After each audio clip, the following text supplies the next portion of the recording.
Now let's have a look on the comparison operators. We have these 6 operators for comparing the value, such as the double equals to, single equals to is the assignment operator, while double equals to is the comparison operator, which compares the whether two values are equal or not. If the values are equal, it will return a true, otherwise false, and very opposite is a not equals to operator. Greater than when you want to compare the greater value, lesser than when you want to compare the lesser value, and very similarly greater than equals to, less than equals to. It will compare the greater as well as the equality.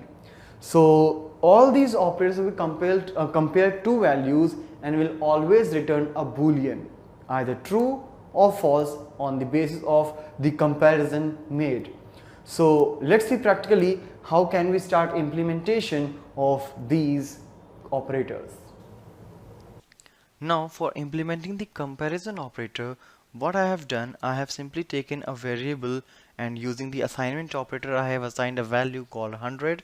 It's a fixed value, and now I have used all the comparison operator, that is double equals to for comparing the equality, not equals to, greater than equal to, less than equal to, greater than, and less than. So when I'll say that num1, which is currently 100, is equal to 10, so obviously it will give you a false.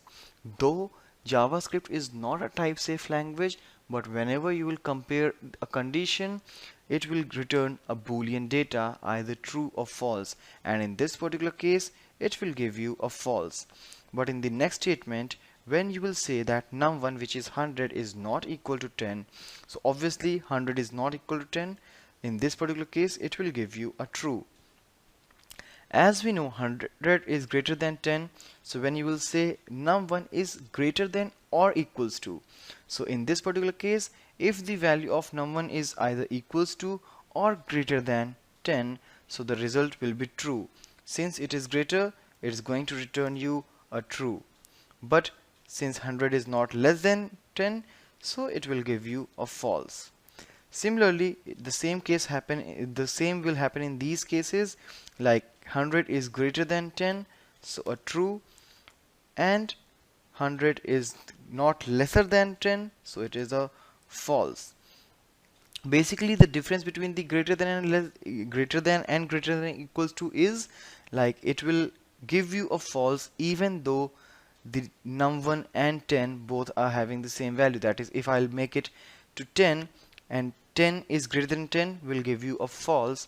But if I'll say 10 is greater than or equal to 10, so since it is equal to, it will give you a true.